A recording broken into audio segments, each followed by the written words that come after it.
La donnée et l'innovation au cœur de l'assurance en Afrique, qui est modéré par M. Arkady Agboton. Il est ingénieur en sécurité des systèmes d'information, conférencier, formateur et également fondateur de l'Académie du leadership. Sous vos ovations, s'il vous plaît, M. Sedami Agboton. Merci, Madame Soumano, de m'introduire. Merci de l'ovationner, s'il vous plaît. D'entrée de jeu, permettez-moi de remercier Monsieur le Président de la Fondation Wanon, Bernard, pour l'opportunité qu'il me donne avec toute son équipe de m'associer à cette édition du Benin Investment Forum. Chers participants, chers amis, le contexte est favorable à l'appropriation de l'innovation, de la digitalisation dans le milieu des assurances. Les clients sont de plus en plus demandeurs de plus de vitesse, de plus d'innovation, de plus d'anticipation de la part des assureurs. Et à l'heure où toutes les entreprises revoient leur stratégie commerciale pour faire de plus en plus place ou face à des concurrents qui sont 100% digitaux, le secteur de l'assurance est confronté au challenge qui consiste à appliquer rapidement les exigences réglementaires pour être en conformité et s'inscrire donc dans la dynamique de l'économie digitale. Et même si les réglementations et les anciens modèles ont entravé leur capacité à adopter une approche omnicanale, les assureurs ont besoin d'explorer toutes les possibilités que leur offrent les canaux traditionnels, et également le milieu du digital et des nouvelles technologies. Mesdames et messieurs, afin d'élaborer des propositions de réponse à cette problématique, le Benin Investment Forum 2022 propose une discussion sur la donnée et l'innovation au cœur de l'assurance en Afrique à travers le thème « L'innovation et la digitalisation, passage obligé pour la croissance des entreprises du secteur des assurances ». Et pour ce faire, j'aurai à mes côtés d'éminents experts du milieu des assurances au Bénin et en Afrique. Mesdames et messieurs, permettez-moi de recevoir ici la DG de Atlantic Assurance, Madame Florence Elegbede. Sous vos ovations, s'il vous plaît.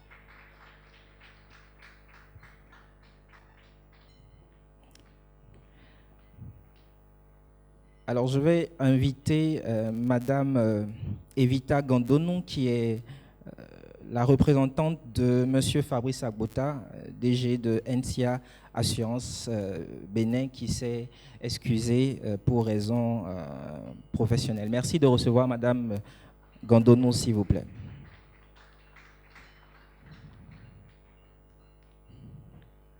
Alors, en attendant que le DGA Sounou ne nous rejoigne, nous allons entrer dans le vif du sujet. Mais avant cela, j'aimerais vous donner la parole, mesdames, pour vous présenter et nous dire vos attributions au sein de vos organisations. DG, Madame Elegbede.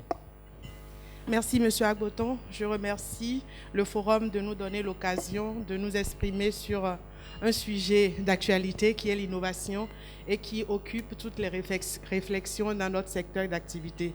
Je suis Florence Elegbede. Je dirige Atlantic Assurance, la branche IARD. Nous sommes présents au Bénin depuis 2017 et nous sommes 3e du marché après à peine 5 ans d'exercice. Merci. Merci DG. Madame Gandonou. Bonsoir Monsieur Agboton, bonsoir DG Elegbede. Bonsoir. Bonsoir à tous. Alors, je suis Evita Gandonou de NCA Assurance, responsable marketing et communication. Alors, le groupe NCA Assurance est présent au Bénin à travers 3 filiales, dont la première NCA Assurance que je représente ici aujourd'hui. Et le groupe qui a été fondé par le président Jean-Kakou Diagou est spécialiste de la finance, enfin, commercialise des produits et services bancaires et d'assurance. Et la filiale NCA Assurance est présente au Bénin depuis 1998. Donc, ça fait 25 ans que NCA Assurance propose des solutions d'assurance innovantes à destination des populations du Bénin. Donc, merci de nous avoir invités. Je remercie également Monsieur Wanou ainsi que toute la Fondation Wanou. Merci pour cette tribune que vous offrez au secteur des assurances qui souffre d'un peu de malcompréhension, on va dire. Donc, merci. Merci, madame. Alors, entrons dans le vif du sujet. Vous n'êtes pas sans savoir que la COVID-19 nous a fait remarquer un effort supplémentaire en matière de digitalisation dans tous les secteurs et dans le secteur des assurances en particulier. J'aimerais savoir, à votre avis, est-ce que la crise a réellement agi au sein de vos organisations comme un révélateur pour la transformation digitale? DG. Merci beaucoup. C'est vrai que la Covid est venue bousculer les habitudes. La Covid nous a fait sortir de nos zones de confort et nous a poussé à réfléchir, à trouver des solutions. Mais je vais dire que la Covid n'a pas été un révélateur pour l'innovation digitale dans le domaine des assurances. Parce que les réflexions ont commencé depuis longtemps. Et au niveau de nos organes de régulation, au niveau de la FANAF précisément, il y a eu plusieurs assemblées générales qui ont parlé de la transformation digitale. Il y a eu une assemblée à Kigali, on a parlé de la disruption. Après, à Libreville en 2020, un peu avant la Covid, on a parlé de la transformation digitale. Et pour revenir au Bénin, pour parler de Atlantique Assurance Bénin, nous avons commencé notre transformation digitale avant la Covid. Un peu avant 2020, nous avons lancé notre plateforme OREMI pour la commercialisation de nos produits d'assurance. Et puis, nous avons lancé aussi SOU, qui est une plateforme pour la vente de l'assurance santé. Donc, on peut dire que la COVID a été un booster parce que le régulateur aussi, dans le cadre de la COVID, a laissé une brèche, nous a laissé une petite ouverture parce qu'il faut dire que nous sommes un secteur très réglementé et on peut dire que les assureurs sont très classiques. Que ce soit moi ou Evita, nous vendons tous les mêmes produits. Les assureurs ne sont pas de grands innovateurs. Nous innovons peut-être sur la manière dont nous vendons nos produits, sur les canaux de distribution, mais ce n'est pas le secteur. Nous avons peur des risques alors que nous sommes des gestionnaires de risques et qui parlent d'innovation, parlent de gestion de risques. Donc, c'est pour dire que la COVID n'a pas été révélateur, mais a été un booster, un catalyseur, un accélérateur pour l'innovation. Merci. Merci DG. La COVID a été un accélérateur pour l'innovation. Très chère Madame Gandonou, quel est votre avis sur le sujet? Alors, merci Monsieur Agboton. Donc, sur cette question, je ne suis pas très éloignée de DG Elegbede. En effet, le secteur des assurances n'a pas attendu la crise sanitaire pour innover, pour réfléchir à la transformation digitale. C'est une conversation qui a été déjà initiée avant la COVID au sein des assureurs. Toutefois, comme DG Elegbede l'avait mentionné, la COVID est venue comme un accélérateur des mesures à prendre. Et ce que nous avons retenu aussi, c'est que, et ce que nous constatons, comme je recite encore DG parce que en effet, c'est une vraie réalité. Le secteur des assurances, c'est un secteur qui a de vieilles pratiques. Je caricature ainsi. On a de vieilles pratiques. Toutefois, on ne peut pas évoluer sans faire preuve d'innovation. Et le secteur des assurances l'a compris aussi. Donc aujourd'hui, oui, on innove, on est dans la transformation digitale. Ça ne va pas aller rapidement, ça n'ira pas très vite. Toutefois, on peut déjà être très optimiste sur l'impact sur l'expérience client. On ne s'attend pas à digitaliser tout d'un coup au sein de l'assurance, mais il y a un point qui est clé, qui est celui de l'expérience client, sur lequel on note vraiment l'impact direct de la transformation digitale. Donc, quand la question de la transformation digitale est évoquée, tout de suite, je pense qu'on peut, en termes de résultats à court terme, on peut penser tout de suite impact sur la relation client et l'expérience client. Voilà. Merci Madame Gandonou. C'est une belle perche que vous me tendez pour plus tard. On parlera de l'intervention de la transformation digitale dans la relation client. Je comprends qu'un mouvement profond d'innovation est à l'œuvre depuis avant même Covid-19 et que l'ensemble des assureurs est dans cette dynamique-là, peu importe leur portefeuille d'activité, leur modèle opérationnel ou même leur gouvernance. DG, le bruit court qu'un dispositif de déclaration de sinistre en ligne et de souscription à un produit d'assurance est possible à travers une application. Vous avez cité tout à l'heure des plateformes comme Oremi ou autres. Quelles sont les grandes tendances pour l'innovation dans l'assurance? Merci beaucoup. Je l'ai dit tantôt, nous sommes des classiques en assurance et nous prenons tout doucement le pas pour rentrer dans l'innovation. Mais je pense qu'il y a quand même des axes qu'il faut aborder lorsqu'on parle d'innovation en assurance. Le premier, c'est surtout l'adéquation entre la demande, les besoins du client et l'offre. Donc cet axe est important parce qu'avec la digitalisation, l'innovation, nous pouvons mieux connaître nos clients et proposer des produits beaucoup plus adaptés. Les tendances aussi, c'est le cœur de notre métier qui est le règlement des sinistres, vous en avez parlé.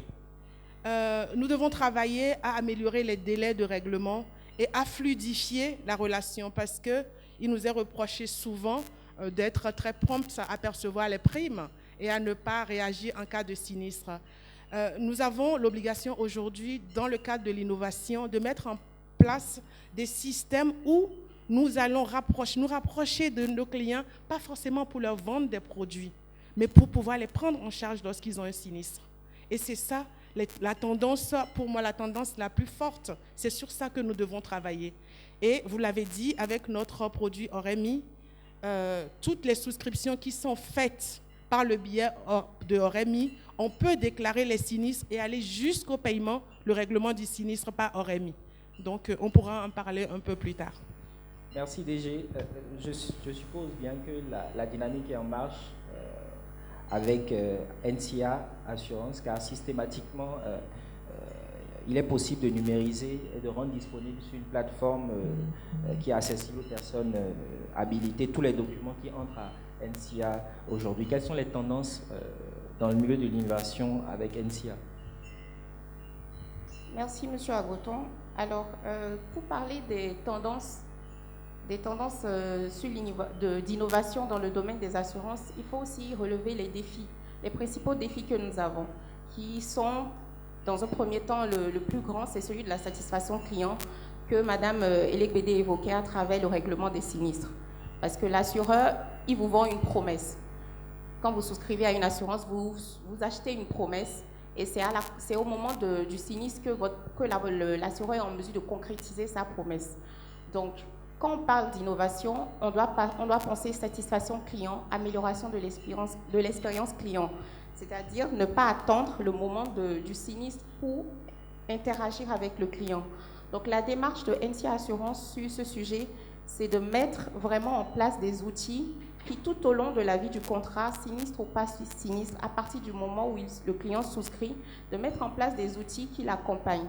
Donc, qui l'accompagnent en termes de conseils, en termes de conseils de prévention, en termes de formation même. On le fait sur certaines cibles.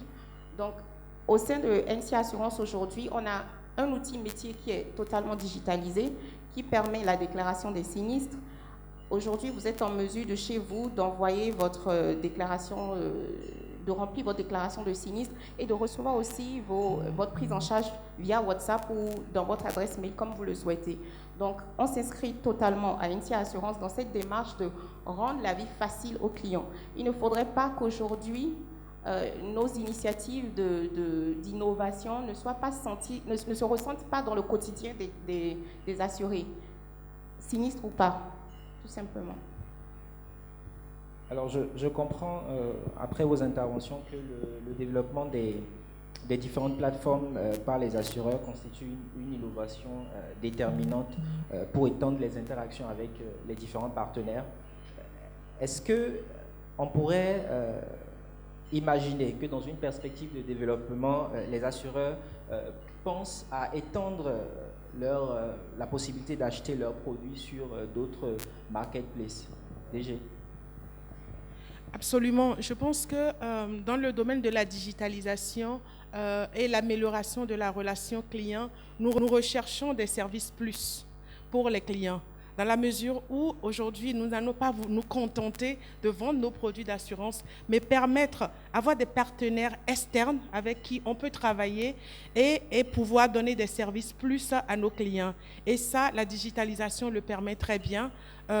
Aujourd'hui, nous avons nos 2 applications. Et ça nous permet de travailler avec n'importe quel intermédiaire. Parce qu'en assurance, nous avons des intermédiaires classiques, mais aujourd'hui, nous avons d'autres intermédiaires qui sont complètement dans le domaine digital, avec qui on peut travailler. Et je vais donner un exemple. On a eu à travailler déjà avec une société une société qui fait de la réparation automobile, une société qui fait de la vidange. Avec ce genre de plateforme, nous avons la possibilité d'offrir des services plus. Et c'est plus facile pour nous parce que nous pouvons bien analyser les besoins des clients et pouvoir leur offrir une plus-value en réalité, en plus de nos produits d'assurance. Donc, c'est important de s'ouvrir à l'extérieur. C'est vrai que c'est un métier très fermé aussi, classique. Nous avons des réseaux classiques jusqu'à aujourd'hui, mais nous sommes dans cette dynamique-là pour pouvoir étendre nos partenariats en externe et cela sera renforcé aussi par la digitalisation. Pendant que je reste avec vous pour parler de l'exploitation des données dans le domaine de la relation client, j'aimerais demander l'aide de la technique pour avoir un 3e micro pour Madame Gandonou. DG, vous parliez tout à l'heure de la relation client. Est-ce qu'à travers ces plateformes qui existent aujourd'hui, l'exploitation des données est suffisamment adoptée? Ou est-ce que c'est toujours un aspect qui est encore pauvre auprès des assureurs? Il faut dire qu'en assurance, nous manipulons beaucoup de données. Nous avons beaucoup d'informations, mais malheureusement, jusqu'à maintenant, c'est de la donnée manuelle, ce qui fait que nous n'arrivons pas à exploiter ces données que nous avons. C'est du manuel. Et aujourd'hui, lorsque nous passons sur le digital, nous avons une possibilité de bien analyser. Qu'est-ce qui se passe aujourd'hui en assurance automobile? Nous donnons la même prime à tout le monde. Lorsque vous êtes dans une catégorie, vous avez la même prime. Nous n'avons pas assez de recul sur l'analyse de nos données pour adapter notre tarification, pour les rendre beaucoup plus... pour répondre, pour être adapté à chaque client, je vais dire. Donc, lorsque nous avons une prime d'assurance automobile, on vous dit, vous avez entre 7 et 10 chevaux, vous payez, je dis n'importe quoi, vous payez 50 000. Mais on n'arrive pas à analyser, c'est un retraité qui ne sort sa voiture qu'une fois par mois. C'est une maman qui amène juste les enfants à l'école et revient à la maison. On ne fait pas ces analyses-là parce que nous n'analysons pas nos données. Nous n'avons pas la possibilité, c'est du manuel que nous faisons. Et aujourd'hui, lorsque nous sommes allés sur le digital, nous avons assez d'informations sur nos clients aujourd'hui. Et nous pouvons adapter. On a commencé par le faire. Nous avons un produit d'assurance santé individuelle qu'on appelle SOU, c'est du digital. Et aujourd'hui, nous sommes en train d'adapter la tarification selon la demande. Parce qu'en assurance santé, par exemple, on donne une prime santé et que vous soyez homme ou femme, il y a de la maternité dedans. Et vous payez la prime. Mais aujourd'hui, avec de la donnée, on peut sortir la maternité et adapter ça à M. Agboton, quoique on ne sait jamais s'il a des projets. On pourra voir dans quelle mesure, si sa femme n'est pas assurée, qu'on mette la maternité sur son dos en sachant très bien qu'il ne va pas porter la grossesse.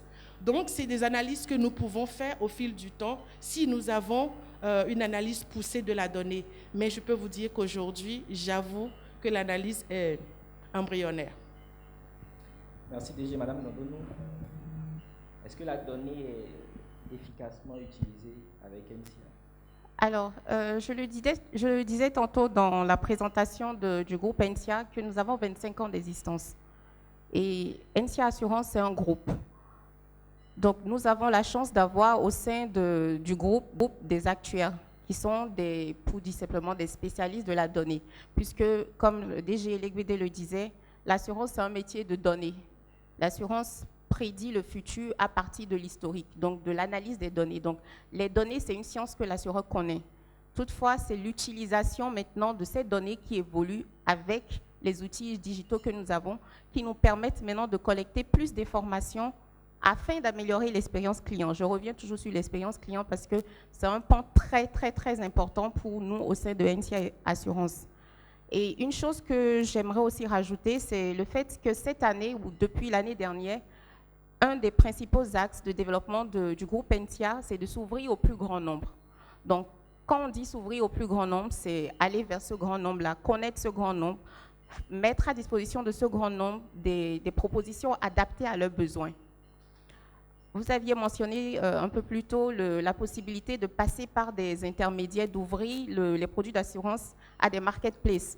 Exact, voilà. Donc ça, c'est une option aussi que nous explorons déjà au sein du groupe NCA Assurance pour aller vers ce plus grand nombre-là. Donc la donnée aujourd'hui, oui, nous l'exploitons. Toutefois, la difficulté qui existe sur cette exploitation, c'est l'éducation des hommes. C'est l'éducation des hommes parce que nous avons une culture, nous avons des habitudes où la transmission de l'information n'est pas vraiment aisée ou ne se fait pas forcément facilement. Voilà, on a la culture orale de transmission des informations, mais quand vous demandez à quelqu'un de prendre le temps de vous écrire, de remplir une fiche, tout ça, c'est un peu plus compliqué. Donc ça, c'est le volet vraiment pratique. Mais sinon, nous avons pu mettre en place, avec des outils de gestion de la relation client, des outils de CRM, des portails clients, nous avons pu mettre en place ces portails-là pour justement récolter le plus de précision possible, toujours afin d'améliorer l'expérience client. Donc, la donnée existe et elle est étudiée depuis déjà bon nombre d'années et on tend vers une amélioration, on va dire, de cette analyse. Monsieur Agboton, si vous permettez, je voudrais juste ajouter sur cette question. Evita l'a dit, nous manipulons tous des données et nous avons tous des actuaires dans nos sociétés. Nous avons des actuaires dans toutes les compagnies d'assurance qui manipulent la donnée, mais la question est de savoir quelle analyse est faite de cette donnée que nous avons en manuel. Et je l'ai dit, il y a un travail à faire pour qu'on puisse vraiment utiliser ces données pour améliorer la relation client. Ce que nous faisons aujourd'hui, c'est du classique. Nous avons de la donnée. Je pense même que la branche vie est beaucoup plus en avance sur la branche IARD, sur la manipulation de la donnée et sur l'utilisation de l'analyse de la donnée. Parce que la vie, ils n'ont pas vraiment le choix, parce qu'ils doivent utiliser de la donnée sur la table de mortalité, sur un certain nombre d'éléments qui font qu'en vie, les données sont mieux utilisées, mieux analysées qu'en IARD. Donc, nous avons des actuaires, certes, mais nous avons du chemin à faire pour l'analyse de la donnée. D'abord, rendre ça numérique, pratique, accessible et utilisable. Merci, DG. Monsieur Agboton, si je peux me permettre, sur la question de la fiabilité des données, c'est vrai, vous avez tout à fait raison, il y a un chemin à faire. Toutefois, j'aimerais préciser aussi que dans le cas de NCA Assurance, parce que c'est mon exemple, c'est mon contexte. Dans le cas de NCA Assurance, nous avons un outil, nous utilisons des outils de collecte de données depuis plus de 20 ans. Donc, ces outils, c'est vrai, étaient exploités par des actuaires à des fins un peu plus techniques, tarification, amélioration des offres, etc. Mais depuis quelques temps, nous avons, au sein de NCA Assurance au Bénin, développé un service d'études statistiques clients. Donc, c'est-à-dire que vous avez maintenant non seulement des actuaires qui sont spécialistes du métier d'assurance, mais aussi des statisticiens qui sont spécialistes de l'analyse de données clients. Donc, en effet, nous avons tenu compte de cette problématique de fiabilité des données en instaurant ce genre de service de process. Donc, ce que j'essaie de dire par là, c'est que cette appropriation des données, elle est relative à la stratégie de l'entreprise aussi. Mais une chose est sûre, les assureurs aujourd'hui ont suffisamment de données pour créer de la valeur pour leurs assurés. Voilà. Merci pour ce complément. Je vois qu'on a longtemps parlé de la relation client. J'ai envie de m'intéresser à un autre aspect que prend en compte l'innovation. Les assureurs ont dû évidemment faire évoluer leur organisation pour profiter des bénéfices qu'offre l'innovation. J'ai envie de vous demander, DG, comment est-ce que vos collaborateurs perçoivent la perspective de voir certaines de leurs tâches automatisées? Comment est-ce qu'ils réagissent par rapport à toutes ces opportunités-là qu'offre la digitalisation? Il faut dire que la digitalisation entraîne de grands changements dans les processus. Et qui dit grand changement dit aussi grande résistance. Mais je pense qu'en tant que manager, on a l'obligation d'amener les collaborateurs à accepter ces innovations que nous mettons en place. Donc, il y a un travail à faire en interne pour que les collaborateurs adhèrent à toutes les innovations dans le domaine de la digitalisation, parce que c'est normal, c'est humain. Je vais donner un exemple très simple. Il y a quelques années, lorsque nous avons souhaité faire payer les commissions aux agents généraux par mobile money, ce n'est pas une grande innovation, vous me direz. Mais en interne, je sais tout ce qu'il y a eu comme résistance. Il y a des puristes qui estiment qu'ils ont besoin d'un certain nombre d'éléments. Et il y a des questions qui fusent en comité de direction. Qui va payer les frais? Pourquoi? En sachant très bien que le chèque que nous signons pour des commissions de 2 000 francs, ça a une valeur. Mais donc, c'est pour dire qu'il y a de la résistance. Mais il faut amener les collaborateurs à adhérer à ces innovations. Mais les plus grandes résistances ne viennent pas des collaborateurs. C'est surtout de nos partenaires. Parce que nous sommes un métier de réseau. Nous avons un réseau de distribution, toutes formes. Nous avons les courtiers, nous avons les agents généraux, nous avons des apporteurs libres. La difficulté vient surtout de ces partenaires qui estiment, qui voient la transformation digitale comme un danger, dans la mesure où il y a beaucoup de choses qui peuvent les perturber, surtout la rémunération. Et il faut dire que nous allons vers la digitalisation aussi, c'est pour maîtriser le coût d'acquisition. Parce que ça aussi, ça fait partie des raisons pour lesquelles nous allons vers la digitalisation. Donc, il y a de la résistance, mais le personnel, on les amène à accepter cette transformation, à revoir les processus. Parce que on parle de digitalisation, ce n'est pas seulement de mettre les produits sur une plateforme. Il y a en interne les processus à modifier, à adapter à la digitalisation. Ce qui fait qu'il y a des gens qui perdent du pouvoir entre griffes. Donc, il faut leur expliquer que la digitalisation, au lieu d'être dans un système horizontal, on va se retrouver dans un système transversal. Voilà. Donc, il y a de la résistance, mais je pense que le management doit travailler à ce que ces poches de résistance, on puisse les maîtriser et les faire disparaître. Il y a de la résistance, il faut maîtriser ces poches de résistance. Madame Gandonou, de votre position de collaboratrice de votre DG, comment est-ce que vous percevez cette automatisation des tâches-là? C'est une question piège. Non, il n'y a pas de souci. Non, c'est bon, il n'y a pas de souci. Alors, oui, résistance, oui. Comme disait DG Legbede, là où il y a transformation, il y a résistance, parce qu'il y a changement et il y a inconfort. Toutefois, je pense que c'est vraiment une décision de stratégie managériale. Comment on procède à cette transformation? Ça se fait comment, en combien d'étapes? Est-ce que les personnes qui seront amenées à utiliser ces outils-là ont été formées? À court terme, quelles sont les attentes? À long terme, quelles sont Il faut prendre le temps, je pense, et c'est ce qu'on fait, c'est ce que le DG fait, donc tout va bien. Tout va bien. Donc, il faut prendre le temps d'informer chaque personne dans le processus, spécialement les intermédiaires, en effet, puisque le métier d'assurance est un métier d'intermédiation, on va dire. Donc, on travaille avec des courtiers, des agents généraux, des commerciaux. Donc, il faut prendre le temps de communiquer avec ces personnes-là, de faire ressortir les avantages et aussi le gain de temps. Parce que, à la fin, c'est surtout ça. Avec la transformation digitale, on gagne en temps, le coût d'acquisition est moindre et aussi on fait moins d'erreurs et il y a moins de risques de fraude. Parce que quand vous prenez par exemple le cas des déclarations de sinistres, par exemple chez nous, on a digitalisé ce process déjà. Et là où il fallait 3 personnes, aujourd'hui il y en a peut-être une. Il y en a une, oui, je vais dire il y en a une à temps plein. Donc ça s'est fait progressivement avec des formations et aussi avec des redéploiements. Quand ça arrive, il faut savoir redéployer tout de suite les talents en interne. Donc c'est un enjeu aussi RH qu'il faut... C'est un enjeu qui est porté par plusieurs points de la structure, je dirais. Voilà. Merci Madame Gandonou. Je comprends que tous ces changements impactent également la RH. Nous allons prendre une question par rangée. Une question, d'accord.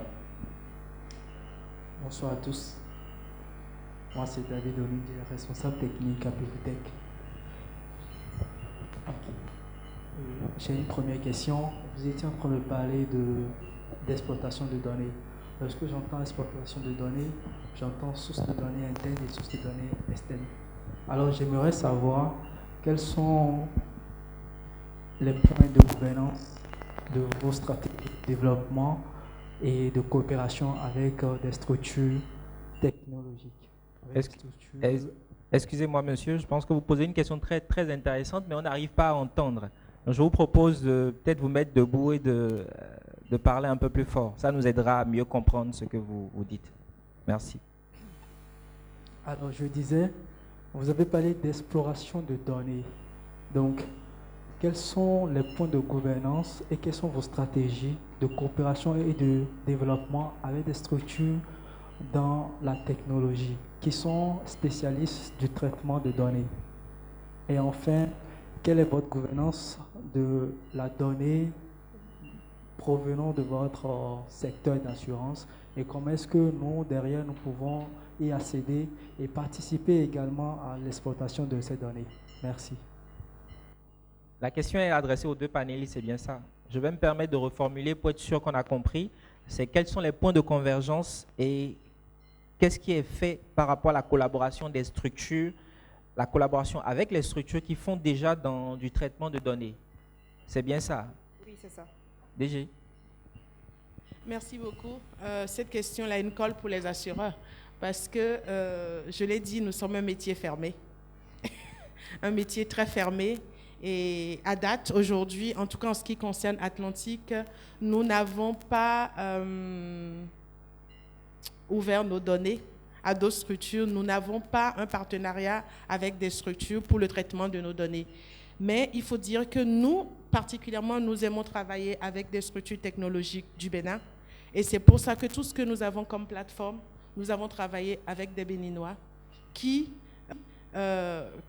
ont mis en place notre plateforme Oremi. C'est des jeunes Béninois qui ont travaillé pour le faire. Sur Sowou aussi, nous travaillons avec un partenaire béninois. Mais en termes de traitement de données, nous n'avons pas ouvert encore ce domaine-là. Nous n'avons pas, on le dit le plus sincèrement, mais je pense qu'on va y arriver parce que nous avons besoin de données externes pour faire de la prospection. Je pense qu'il y a des gens qui agrègent des données. On peut aller prendre de la donnée pour mieux analyser la population béninoise et proposer des produits adaptés. Mais je pense qu'on va vous voir peut-être à la fin pour savoir ce que vous proposez dans ce domaine-là. Merci. Alors, merci, monsieur, pour la question. En ce qui concerne le traitement des données, nous avons la chance de faire partie d'un groupe qui a plusieurs filiales et qui rassemble plusieurs métiers. Donc, nous avons une filiale au sein du groupe qui est Data Analysis, qui nous vient en aide sur ce volet-là. Donc, ce n'est pas quand vous parlez de ouvert, je dirais que nous, on travaille avec une filiale qui fait déjà partie du groupe. Et en interne, ici au Bénin, nous travaillons aussi également avec des entreprises locales pour le développement de solutions digitales ponctuelles dans le cadre de campagnes ou de campagnes de collecte. Voilà, c'est ce que je peux dire. Merci. Une dernière question? Y a-t-il une dernière question? Madame Soumanou? Je pense que non, il n'y a plus de questions. Plus de questions? Avant de clôturer, mesdames, j'aimerais demander votre... Plus de questions? Non, plus de questions. J'aimerais demander votre mot de fin. Une question. Il y a une question. Alors, bonjour à tous. Bonjour. Je suis Marina Marielle Engangoy, gestionnaire sinistre de la filiale Sounou IARD Gabon. Alors, je vous remercie déjà pour toute cette attention, pour toutes les réponses apportées au cours de ce forum international que j'ai trouvé très intéressant et dont j'ai eu justement l'insigne honneur de pouvoir participer. Alors moi, ma question s'adresse aux deux panélistes. Celle-ci concerne justement les moyens digitaux que vous avez justement en termes d'innovation proposés sur le marché. J'ai cru entendre ici, si je vous ai bien suivi, que vous avez parlé de la digitalisation en termes en termes de services que vous offrez à la clientèle béninoise, notamment pour les déclarations, jusqu'au règlement des sinistres. Alors, j'aimerais savoir, est-ce que pour les produits que vous proposez en digital, en termes de déclaration de sinistres, laissez-vous les deux propositions aux sinistrés de pouvoir en même temps déclarer en agence, on va dire sur place, ou bien vous imposez, on va dire, à votre clientèle la possibilité de déclarer exclusivement sur vos canaux digitaux. Et si ce sont les deux possibilités que vous laissez à la clientèle, sinon aux sinistrés, quels sont vos moyens que vous mettez en place justement pour pouvoir faire embarquer dans cette dynamique les sinistrés qui, on sait très bien que certains n'ont pas une pleine maîtrise de ces moyens digitaux, donc comme ça aller en ligne pour pouvoir soit déclarer ou bien attendre un règlement en termes de sinistralité. Merci beaucoup. Nous avons à Atlantique Assurance Bénin notre application OREMI, qui est une application de bout en bout. Avec cette application, le client peut faire une demande de devis, faire la souscription, payer. Nous pouvons délivrer des attestations parce que ça a été pendant longtemps le frein à la digitalisation, surtout en assurance automobile.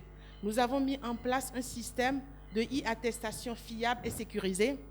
Et toutes les souscriptions qui sont faites par le biais de cette application, les assurés peuvent, en cas de sinistre, déclarer par ce biais. Peuvent faire leur déclaration de sinistre et le traitement, le suivi jusqu'au paiement par le biais de cette application. Mais évidemment, ce n'est pas une obligation puisque les deux systèmes cohabitent toujours. L'assuré a toujours la possibilité de faire une déclaration par le circuit classique. Donc, je ne sais pas si j'ai répondu à votre question. Il a toujours la possibilité, on ne force pas l'assuré à rester sur le digital pour faire de la déclaration, mais il peut aussi le faire par le classique. Mais cette application est intégrale. On a même de la messagerie intégrée où il y a WhatsApp, il y a du chat, on reste en contact avec les assurés.